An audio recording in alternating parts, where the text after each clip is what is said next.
que emergieron en los años 40 del siglo XX hicieron parte del proceso de modernización de la nación.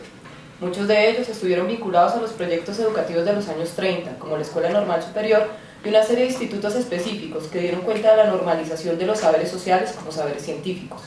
Asimismo, varios ocuparon cargos en el gobierno y promovieron la configuración de diferentes políticas nacionales que lograron cambiar el país. Vale mencionar que durante esta época se buscó incansablemente que las asociaciones de académicos e instituciones no se limitaran a una acción interna, sino que salieran de allí y transgredieran el campo académico, insertándose en la realidad de las comunidades y la sociedad nacional, a través de diferentes mecanismos, como investigaciones, creación de políticas particulares, difusión en revistas y otras publicaciones, programas de radio, entre otros. Todas las acciones y productos que emergieron de allí cumplieron una labor importante para las políticas de aquel entonces y algunos continúan estando vigentes para las problemáticas sociales del mundo actual. En la siguiente intervención realizaré algunos comentarios sobre el lugar y papel de doña Blanca Ochoa de Molina en este movimiento intelectual. Iniciaré mencionando algunos aportes sobre la vida de doña Blanca, ya que sus experiencias de vida dan cuenta del por qué fue una mujer excepcional. La segunda parte la dedicaré al trabajo intelectual de doña Blanca, el cual cubre varios temas como la museografía, la etnología y el indigenismo. Blanca Ochoa de Molina, apuntes sobre su vida. Nació en Fredonia, Antioquia, el 29 de diciembre de 1914. La imagen que tuvo de la mujer en su familia fue fundamental en su trayectoria de vida, y el comprender el papel que ocupó su madre nos permite entender un poco la vida de doña Blanca. En su infancia, su madre se encargó de su educación, a la que también incluyó a los trabajadores y a los vecinos. Doña Blanca mencionaba sobre su madre lo siguiente, abro comillas: se dedicó a educarnos y formó como una especie de kinder, una escuelita con los agregados, los trabajadores y los hijos de los trabajadores de los vecinos. Nos sentaba a todos con una pizarra y con su lápiz a hacer las tareas, cierro comillas. Esta infancia, mediada por una integración sin distingo de clase social o de género y con una serie de libertades que no eran frecuentes para las jóvenes de aquel entonces, chocó con su llegada al internado de Medellín, donde continuó sus estudios. Allí se enfrentó con la rigidez del sistema educativo y el conservatismo respecto al papel que debía ocupar la mujer en la estructura social de ese momento. Nuevamente, llegaría otra mujer que trastocaría esa imagen, dando cuenta de los movimientos feministas donde se hacía evidente el inconformismo de muchas mujeres respecto a aquel ideal que limitaba el espacio femenino a las labores del hogar. La señorita Enriqueta llegó al internado donde estudiaba Blanca Ochoa. Al respecto, doña Blanca menciona, abro comillas: fue la persona que nos enseñó a autovalorarnos, a ver que existía algo distinto a la normal y a la provincia que cada una de nosotras conocía, incluso ver por primera vez a Medellín, al departamento, que existía el país y que nosotras no éramos únicas, sino que había seres que también requerían educación como nosotras. Fue un cambio total, un cambio psicológico, un cambio moral, de comportamiento, de todo, cierro comillas. Era de entenderse que una persona como la señorita Enriqueta no calaría en este mundo psicorrígido. Una mujer que promoviera a sus estudiantes a conectarse con la realidad y conocer el país era sospechosa para la sociedad que, a pesar de los cambios educativos que estaban iniciando en aquel entonces, aún guardaba un pensamiento tradicional. Por ello, la señorita Enriqueta fue perseguida por el rector del internado, fue expulsada del mismo. Aún así, ya la semilla había sido sembrada en sus estudiantes, quienes ya entendían que la posición de la mujer era mucho más amplia de lo pensado por buena parte de aquella sociedad, donde debía ser una mujer que intervenía sobre la realidad, una mujer que no se reducía a guardar silencio y para quien era posible encarar luchas de distinto tipo. Blanca Ochoa nos relata cómo fue la huelga, famosa huelga entre la historia de la antropología, que se inició en el internado con el objetivo de que se reintegrara la señorita Enriqueta en el año de 1937, abro comillas. Se nos ocurrió a un grupo de alumnas que no podíamos dejar ir a la señorita Enriqueta y que teníamos que exigir que nos la reintegrara. Recuerdo que éramos Margarita Peláez, quien vive en Medellín, Edith Jiménez, hoy de Muñoz, Nuri Uribe, sobrina de Uribe Márquez, y yo. Organizamos el grupito y dijimos: ¿qué hacemos pues? Pues porque éramos las más felices con la señorita Enriqueta. Decidimos entonces hacer una huelga. Éramos unas 350 alumnas internas que vivíamos de lo que nos daba el departamento. Nosotras no teníamos nada. Ahí hay una foto de la juventud de Blanca Ochoa.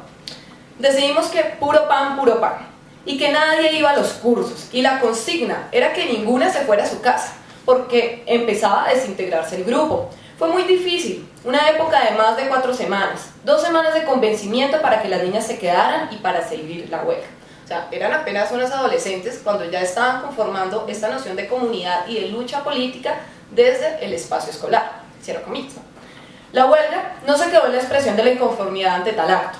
Las señoritas viajaron hasta Bogotá con el objetivo de entrevistarse con el presidente y presentarle el caso en mención. Aunque no lograron el reintegro de la señorita Enriqueta, sí, no, ellas viajaron por el Magdalena, acá la recibió, no recuerdo quién la recibió. No, pero antes llegó Cano, creo que fue el que la recibió. Sí, fue Cano. Sí lograron que se realizara por lo menos un cambio de rector. La juventud de Doña Blanca la forjó como una mujer que se enfrentaba y luchaba contra el deber ser de una sociedad tradicional.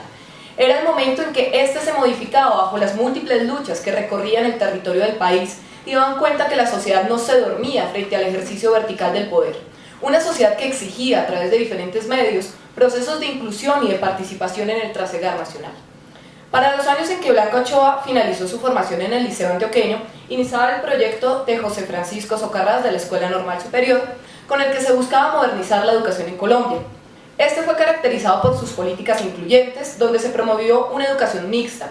Asimismo, se buscaba una educación donde el conocimiento práctico y el de las realidades sociales del país fundamentara el saber académico y la creación de políticas nacionales. Socarrás recorrió el país buscando a los mejores bachilleres de cada departamento, con el fin de hacerlos parte de este proyecto.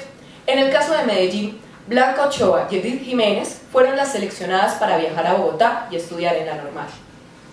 Blanca Ochoa terminó sus estudios en la Escuela Normal en el año de 1941, graduándose de la sección de Ciencias Sociales al lado de personajes como Ana Lucía Acosta, Mario Albornoz, Enrique Arango, Graciliano Arcila Vélez, Alberto Ceballos, Duque Gómez, Edith Jiménez, entre otros. No los menciono todos por falta de tiempo. Sí. Una vez finalizados sus estudios en la Normal, ingresó al Instituto Etnológico Nacional, donde terminó sus estudios de especialización en el año de 1942, al lado de Edith Jiménez, Alberto Ceballos, Alicia Duzá, Gabriel Giraldo Jaramillo y Eliezer Silva Celis. En la segunda parte de la intervención conversaremos sobre las divergencias que se empezaron a dar entre el quehacer del IEN y las problemáticas nacionales de aquel entonces, que algo ya nos conversó Andrés. Situación mediada por la persecución de las ideas de izquierda en el país y por ende a una serie de intelectuales que hicieron parte de estos proyectos liberales de educación de los años 30 y 40. Doña Blanca menciona que luego del 9 de abril, abro comillas, la mayoría tuvo que ocultarse, porque la orden era detenerlos a todos y asesinarlos. A los francotiradores se les ordenó acabar con lo que hubiese, una represalia de exterminio, empezando por Salamea, Antonio García, Gerardo Molina, gentes de izquierda que no estaban de acuerdo en el Partido Comunista, y también dirigentes comunistas que tuvieron que ocultarse, cierro comillas. La censura por parte del gobierno se realizó por medio de los cierres paulatinos de las entidades, con el nombramiento de personas de corte conservador en los cargos de las mismas. En este momento de crisis y de persecución, Doña Blanca viajó a Francia gracias al apoyo de Paul Rivet, a donde fue con dos objetivos: realizar estudios en la Facultad de Antropología de la Universidad de la Sorbona y participar en el Congreso de Juventudes en Viena. Durante estos años se enamora de Gerardo Molina, quien se había exiliado a finales de 1949 en Europa por la persecución política que tuvo lugar luego del 9 de abril. A su vuelta al país, Doña Blanca trabajó en la Universidad Nacional en la Facultad de Ciencias Humanas. Vale mencionar que en ese momento Duque Gómez hacía parte del cuerpo profesoral de dicha universidad y fue él quien la invitó a ser parte del mismo. Aunque entre los dos existía un lazo de amistad, siempre hubo una divergencia en cuanto al pensamiento político y al papel que podría cumplir la antropología en la sociedad nacional. En la universidad dictó diferentes cursos de etnografía, etnología y arqueología. Aún no eran épocas de tranquilidad. En la universidad nuevamente se repite la persecución de las ideas de izquierda. Blanca Ochoa recuerda esta época de la siguiente forma, abro comillas: fue muy dura la lucha de los profesores porque éramos de izquierda avanzados. Encontramos algunos, y también entramos algunos en la lucha contra la policía y el ejército. Recuerdo que hubo un momento en que yo les ayudaba a pasar piedras. La pelea con la policía llegó al máximo, pues uno tenía que salir como profesor a quitarles a los muchachos, porque los estaban matando a punta de varillazos. También hubo una época de mucha lucha para defender estudiantes en el gobierno de Turbay, con su terrible estatuto de seguridad, según el cual podían detener a quien quisieran. Había grupos de estudiantes muy perseguidos, a quienes los llevaba la caballería en Usaquén, cierro comillas. Finalizo estos apuntes sobre su vida, que solo la primera parte, ¿no? Recordando que gran parte de su vida la pasó al lado de su esposo Gerardo Molina, quien falleció en el año de 1991. Los dos son personajes fundacionales en el pensamiento político del país. Al respecto, Blanca Ochoa consideraba que entre los dos, abro comillas, la finalidad de la vida era para conseguir el mejor bienestar de todos. También las ideas políticas y la necesidad de un cambio radical en la orientación del país. Ese anhelo por lograr una igualdad justa para los colombianos, sin ninguna discriminación ni diferenciación. Aun cuando yo he sido, es decir, Blanca, más intransigente y radical, en Gerardo predominaba la tolerancia, la moderación y el respeto por las opiniones contrarias. Otro aspecto era el género de vida sencillo, austero y de dedicación al trabajo y a la familia, y a todo lo que pudiese ser útil al ser humano.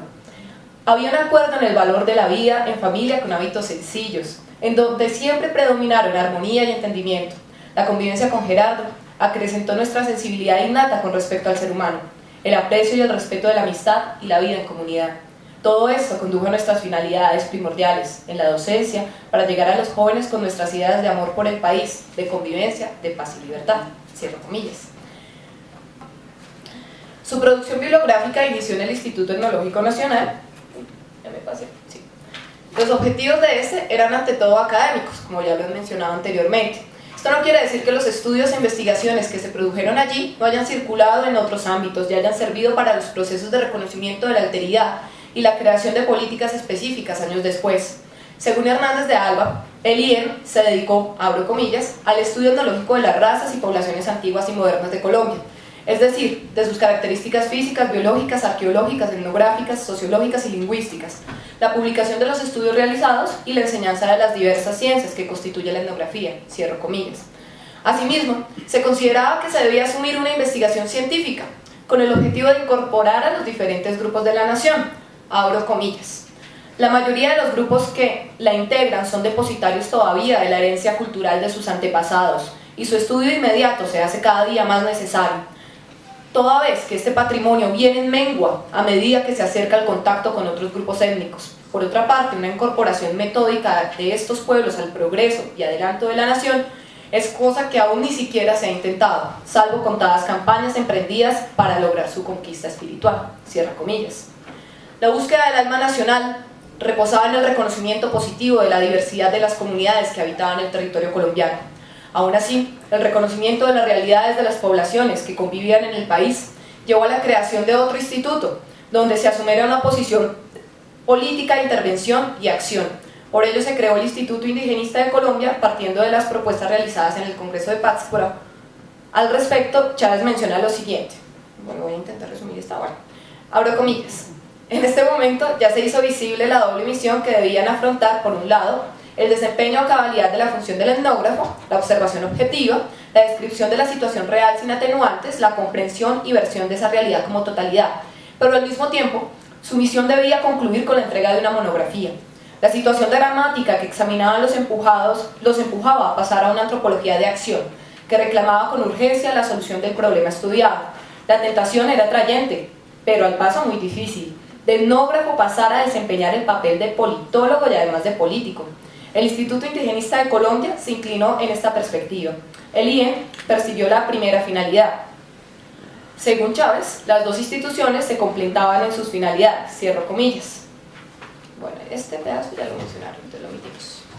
Respecto a las similitudes y diferencias que hay entre las políticas que se establecieron en los estatutos tanto del Instituto Etnológico Nacional como del Instituto Indigenista de Colombia, vemos que es clara la diferenciación en la relación que establecieron los mismos con la realidad nacional.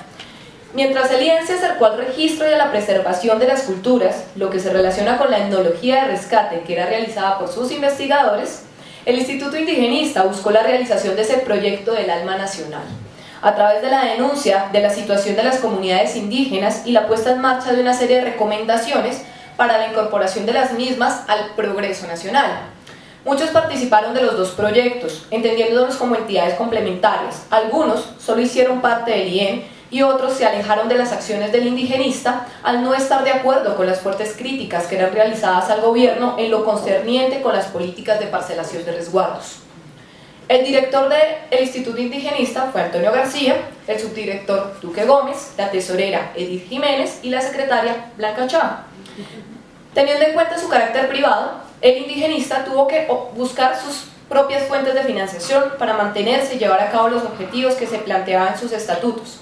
Al respecto, Blanca Ochoa menciona el siguiente apunte, abro comillas. Yo fui secretaria general del instituto y hacía de todo, y prácticamente me tocó de todo. Desde levantar la plata e inclusive darla de lo poco que uno tuviera. Además, tenía que hacer las reuniones, citar a la gente, ver cómo se financiaba, llevar toda la correspondencia con todos estos institutos indigenistas, principalmente los de Perú, México y Guatemala. Cierro comillas. La impronta de Antonio García se hizo evidente en todo... esta es una foto del Congreso de Pátzcuaro, de las pocos que encontré. Ahí están todos los representantes. Y ahora sí, Antonio García. La impronta de Antonio García se hizo evidente en todo el trabajo del indigenista, quien postuló un indigenismo orgánico que se inspiraba en... Voy a resumir esta parte. Se inspiraba... Cuando Antonio García hablaba de indigenismo, él hablaba como desde todas las políticas e intentos que se hizo de pensar lo indígena desde el mundo colonial hasta el mundo presente.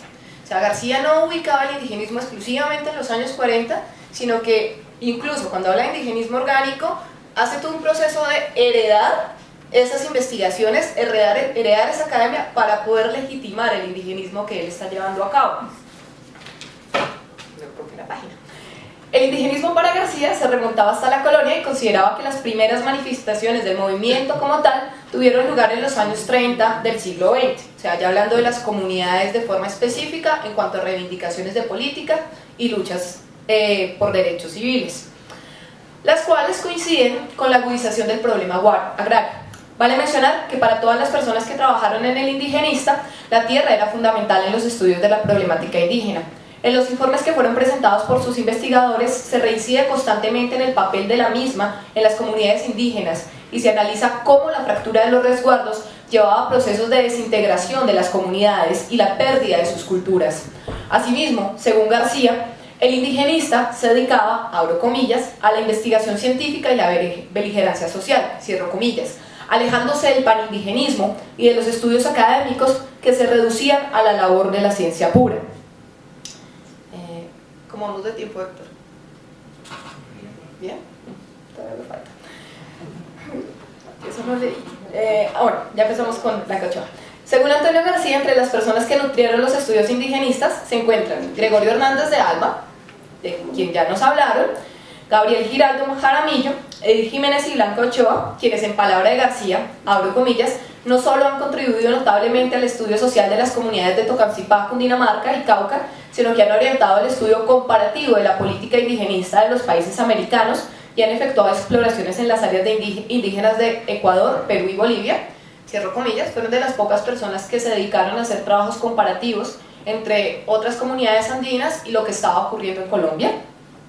Otras personas, omito los trabajos específicos, Gerardo Cabrera, Milceades Chávez, incluso menciona a Alicia y Gerardo Reichel-Dolmatov entre las personas que contribuyeron al indigenismo, a pesar de muchos comentarios del presente, Hernán Iglesias Benoit, Guillermo Hernández Rodríguez, Eliezer Silva Celis, Juan Fride, César Uribe Piedradita, Diego Castrillón y el mismo Antonio García, quien trabajó en las comunidades de Cauca, Nariño, Caldas, Tolima y Tocancipá. Este recorrido realizado por García da cuenta de los aportes al estudio de la problemática indígena en términos de denuncia social, la cual vino desde diferentes frentes. Vamos a hacer mención a dos trabajos en especial que fueron realizados por doña Blanca en este contexto. Un estudio sobre la problemática indígena en el Perú y un informe presentado al Instituto Indigenista sobre el estado del resguardo de Tocancipá. El primero de ellos fue publicado en el Boletín de Arqueología en el año de 1945 bajo el nombre El indígena en el Perú. Vale mencionar que el boletín, como publicación, sí abrió sus puertas a la publicación de los estudios realizados por los investigadores en el marco del indigenista, mientras que la revista del Instituto Etnológico continuó publicando exclusivamente los documentos provenientes de las comisiones e investigaciones del IE. O sea, hubo una diferenciación política en el término de las publicaciones. Sí, señor. En este estudio de Blanca Ochoa inicia con una descripción del estado de las comunidades indígenas del Perú, mencionando el medio geográfico, la población, la base económica de la sociedad, la organización social. En esta medida no se aleja de los parámetros de la teoría clásica antropológica, donde se entendía la etnografía como el estudio del todo, la denuncia de la problemática indígena por parte de la misma complejidad de la sociedad, donde en cada uno de los aspectos mencionados, doña Blanca evidencia la situación de crisis en la cual se encontraba la comunidad.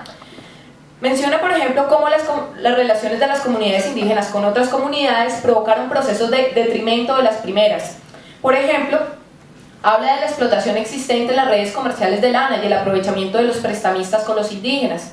Llama la atención a la conexión de las sociedades del presente con las del pasado. En cierta medida, Blanco Ochoa dignifica a las comunidades prehispánicas y menciona en varias ocasiones la forma como se han perdido estas tradiciones, generando un sentimiento de melancolía por el estado de las comunidades en ese presente. Por ejemplo, en el caso de la agricultura menciona, abro comillas, los métodos empleados en la agricultura son los más rudimentarios que puedan imaginarse. Estos indígenas, o sea los del Perú, no solo no han conservado las técnicas agrícolas de los antiguos aborígenes, sino que las han olvidado casi por completo. Los antiguos peruanos alcanzaron en el arte de la agricultura un extraordinario desarrollo, cierro comillas. Hay constantemente comentarios melancólicos sobre la pérdida de ese pasado, de esas costumbres, de esas tradiciones. O sea, es algo que marca todo el trabajo de Doña Blanca. Esta reflexión se hace mucho más latente en el estudio de la relación de la comunidad con la tierra. Al respecto, rememora la relación que existía en tiempos pasados con la tierra en las comunidades, realizando un estudio sobre el Ayllu, donde menciona, abro comillas, la antigua comunidad indígena o Ayllu, en el que los vínculos de sangre, los económicos y religiosos, unidos a la posesión de un área espacial del terreno, han determinado su existencia. Alcanzó una organización económica y social tan admirable que gracias a ella lograron los antiguos peruanos vencer los obstáculos más fuertes que les ofrecía la naturaleza y construir una de las civilizaciones más avanzadas de América. Hoy, la comunidad indígena Wayuu supervive, aun cuando muy debilitada, en casi toda la región serrana y en algunos valles de la costa. La antigua organización social y económica ha desaparecido casi por completo. El reparto periódico de las tierras entre los miembros de la comunidad está en vías de desaparecer. Cada familia posee hereditariamente la parcela, con una sola prohibición, la de venderla, por tratarse de tierras de la comunidad. Cierra comillas. Blanco Ochoa denuncia cómo el ataque a la Ayllu provoca la desintegración y la debilitación de las comunidades. Según ella, dichos Ayllu fueron presa de los latifundistas, y con ello, tanto la comunidad como el indígena mismo cambia su constitución social. En primera medida porque se pierden los lazos de comunitas y en segunda porque el indígena se ve forzado a convertirse en siervo y perder su tenencia sobre la tierra. Para Blanco Ochoa esta situación es considerada como una degeneración del indígena. Su imagen del mismo se encuentra entre la grandeza de las sociedades incaicas y la situación de las comunidades de los años en que ella realizó el estudio.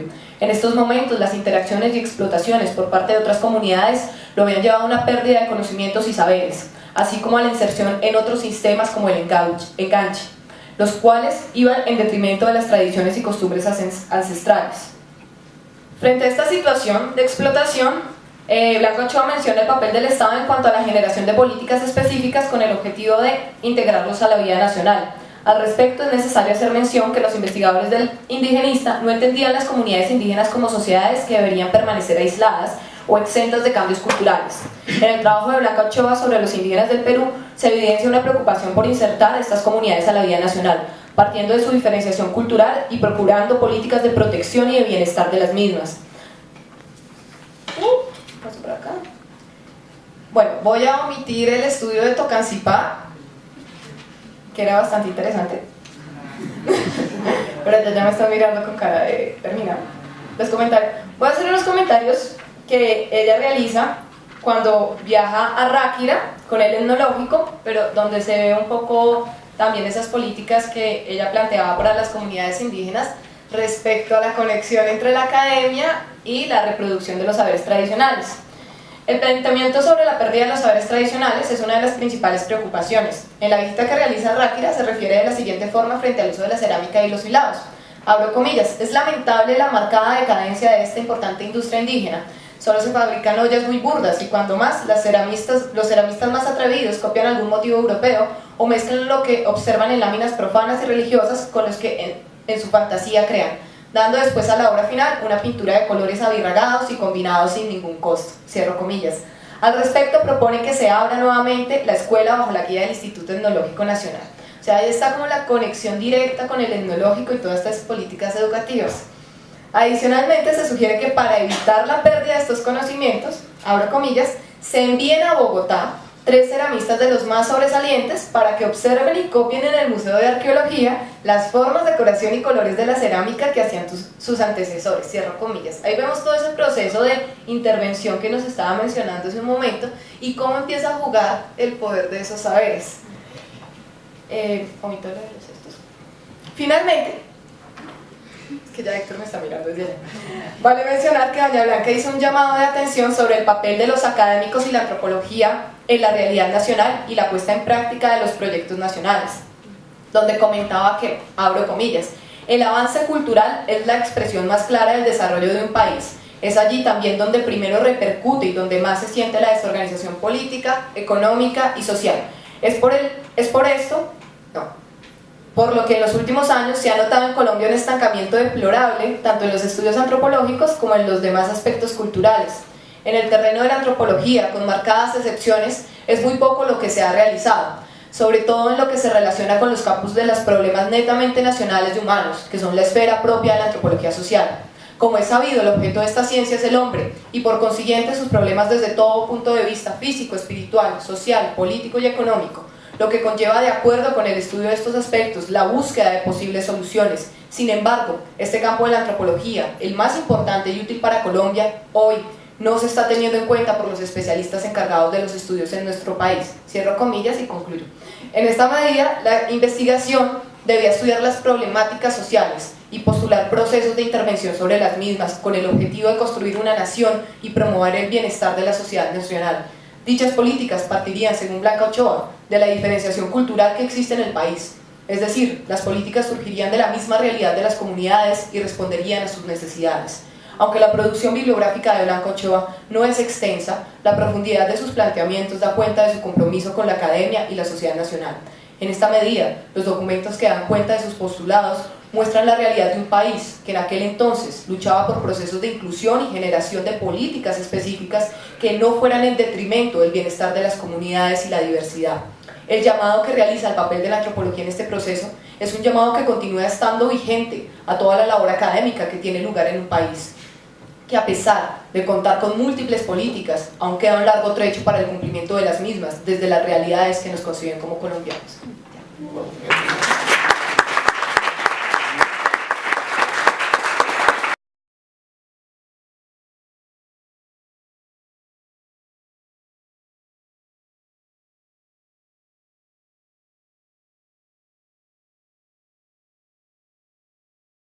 Una escuelita con los agregados, los trabajadores y los hijos de los trabajadores de los vecinos. Nos sentaba a todos con una pizarra y con su lápiz a hacer las tareas, cierro comillas. Esta infancia, mediada por una integración sin distingo de clase social o de género, y con una serie de libertades que no eran frecuentes para las jóvenes de aquel entonces, chocó con su llegada al internado de Medellín, donde continuó sus estudios. Allí se enfrentó con la rigidez del sistema educativo y el conservatismo respecto al papel que debía ocupar la mujer en la estructura social de ese momento. Nuevamente, llegaría otra mujer que trastocaría esa imagen, dando cuenta de los movimientos feministas donde se hacía evidente el inconformismo de muchas mujeres respecto a aquel ideal que limitaba el espacio femenino a las labores del hogar. La señorita Enriqueta llegó al internado donde estudiaba Blanca Ochoa. Al respecto, doña Blanca menciona, abro comillas, fue la persona que nos enseñó a autovalorarnos, a ver que existía algo distinto a la normal y a la provincia que cada una de nosotras conocía, incluso ver por primera vez a Medellín, al departamento, que existía el país y que nosotras no éramos únicas, sino que había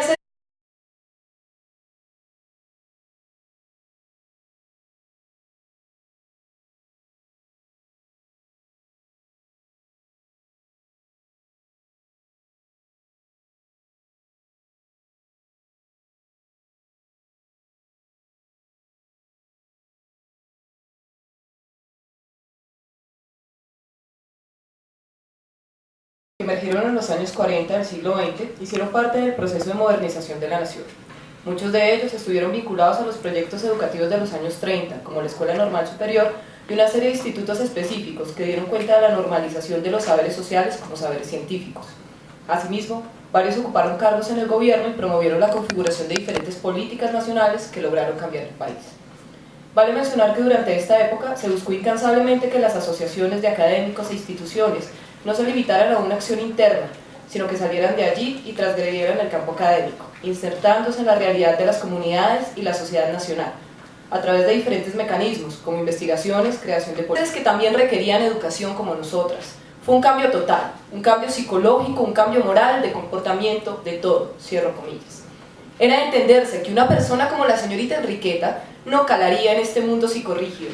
Una mujer que promoviera a sus estudiantes a conectarse con la realidad y conocer el país era sospechosa para la sociedad, que a pesar de los cambios educativos que estaban iniciando en aquel entonces, aún guardaba un pensamiento tradicional. Por ello, la señorita Enriqueta fue perseguida por el rector del internado, fue expulsada del mismo. Aún así, ya la semilla había sido sembrada en sus estudiantes, quienes ya entendían que la posición de la mujer era mucho más amplia de lo pensado por buena parte de aquella sociedad, donde debía ser una mujer que intervenía sobre la realidad, una mujer que no se reducía a guardar silencio y para quien era posible encarar luchas de distinto tipo. Blanca Ochoa nos relata cómo fue la huelga, famosa huelga entre la historia de la antropología, que se inició en el internado con el objetivo de que se reintegrara la señorita Enriqueta en el año de 1937, abro comillas. Se nos ocurrió a un grupo de alumnas que no podíamos dejar ir a la señorita Enriqueta y que teníamos que exigir que nos la reintegrara. Recuerdo que éramos Margarita Peláez, quien vive en Medellín, Edith Jiménez, hoy de Muñoz, Nuri Uribe, sobrina de Uribe Márquez, y yo. Organizamos el grupito y dijimos, ¿qué hacemos pues? Pues porque éramos las más felices con la señorita Enriqueta. Decidimos entonces hacer una huelga. Éramos unas 350 alumnas internas que vivíamos de lo que nos daba el departamento. Nosotras no teníamos nada. Ahí hay una foto de la juventud de Blanca Ochoa.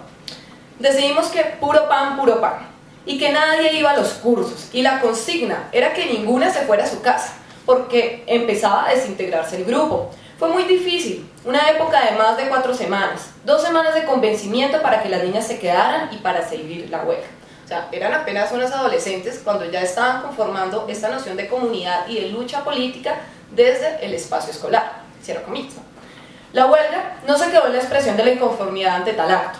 Las señoritas viajaron hasta Bogotá con el objetivo de entrevistarse con el presidente y presentarle el caso de mención, políticas particulares, difusión en revistas y otras publicaciones, programas de radio, entre otros. Todas las acciones y productos que emergieron de allí cumplieron una labor importante para las políticas de aquel entonces y algunos continúan estando vigentes para las problemáticas sociales del mundo actual. En la siguiente intervención realizaré algunos comentarios sobre el lugar y papel de doña Blanca Ochoa de Molina en este movimiento intelectual. Iniciaré mencionando algunos aportes sobre la vida de doña Blanca, ya que sus experiencias de vida dan cuenta del por qué fue una mujer excepcional. La segunda parte la dedicaré al trabajo intelectual de doña Blanca, el cual cubre varios temas como la museografía, la etnología y el indigenismo. Blanca Ochoa de Molina, apuntes sobre su vida. Nació en Fredonia, Antioquia, el 29 de diciembre de 1914. La imagen que tuvo de la mujer en su familia fue fundamental en su trayectoria de vida, y el comprender el papel que ocupó su madre nos permite entender un poco la vida de doña Blanca.